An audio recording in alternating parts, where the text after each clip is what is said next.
चलो जी बेटा, first video में आपको सभी क्वेश्चन समझ में आ गए होंगे बेटा न्यूमेरिकल अप्रोच में। नेक्स्ट आपके पास क्वेश्चन नंबर 89 पूछा जैस्मिन ने मेरे से। तो बेटा रेशो पूछी गई है आपसे, किस चीज़ की? कहता है कि रेशो बताइए longest wavelength in Lyman series and shortest wavelength in Balmer series. अब उसने पूछा लॉन्गेस्ट वेवलेंथ किस में? लेमन सीरीज में। अब लेमन सीरीज के लिए याद करो, ठीक है ना, हाइड्रोजन एटम अराइजेज फ्रॉम। अब लेमन सीरीज में मेरे पास क्या होता है? N1 की वैल्यू याद करो। लेमन सीरीज में N1 की वैल्यू कितनी होती है? 1, यही तो होती है, ठीक है ना।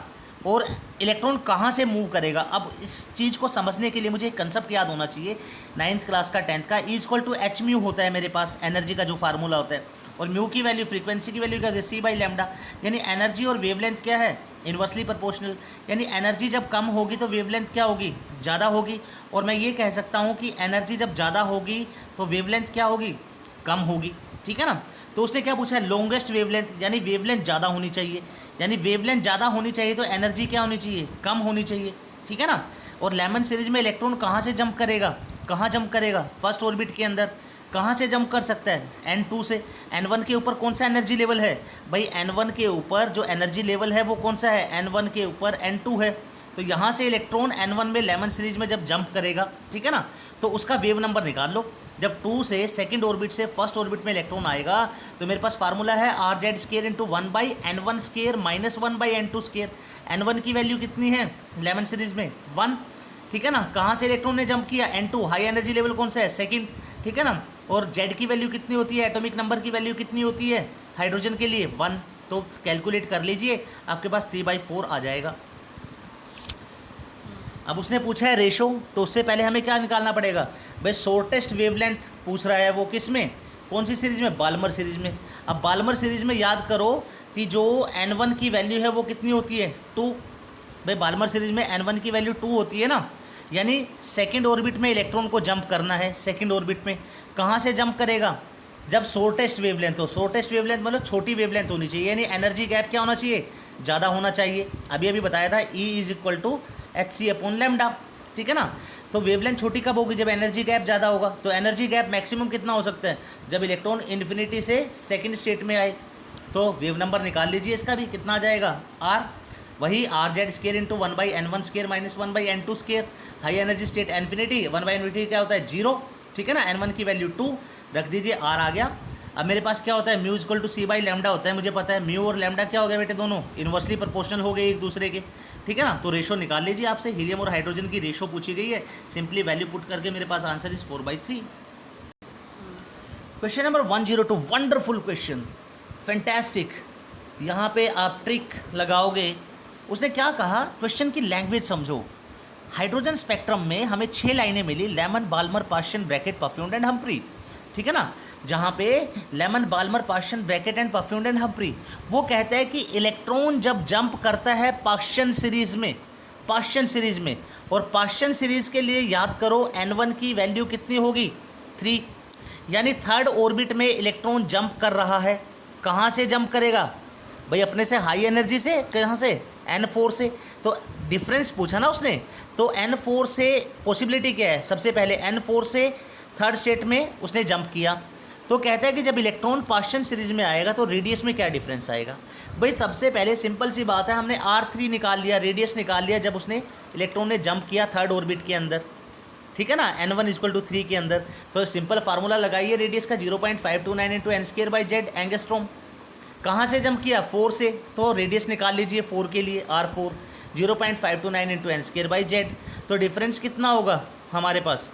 डिफरेंस कितना आया यहाँ पे? रेडियस में कितना डिफरेंस आया? यानी कितनी चेंज हुई रेडियस भाई? R4 - R3।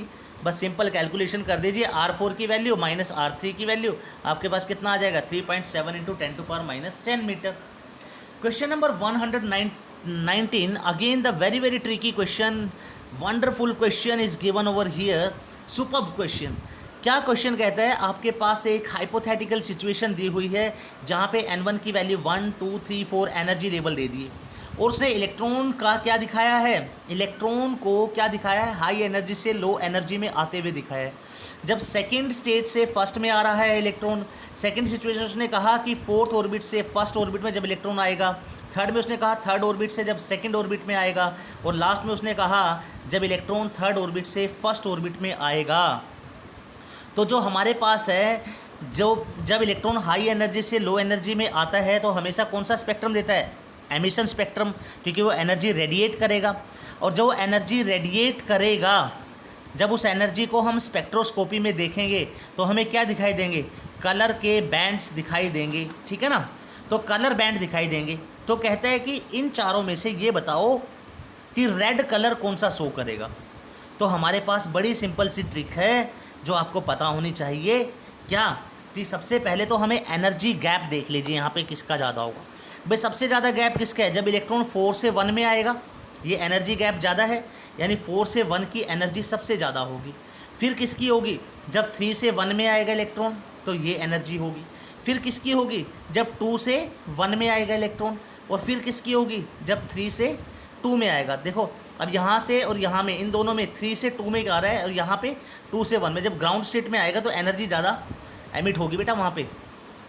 तो जब ये मेरे पास एनर्जी का मुझे ट्रेंड पता चल गया, ठीक है ना, तो मेरे पास ट्रिक लगती है वही 9/10 वाली, एक विब्योर। जब प्रिज्म के अंदर से, जब किसी प्रिज्म में से हम लाइट को पास करते हैं तो वो 7 कलर्स में क्या हो जाती है? ब्रेक हो जाती है, जिसको हम किससे याद करते हैं? विब्योर से।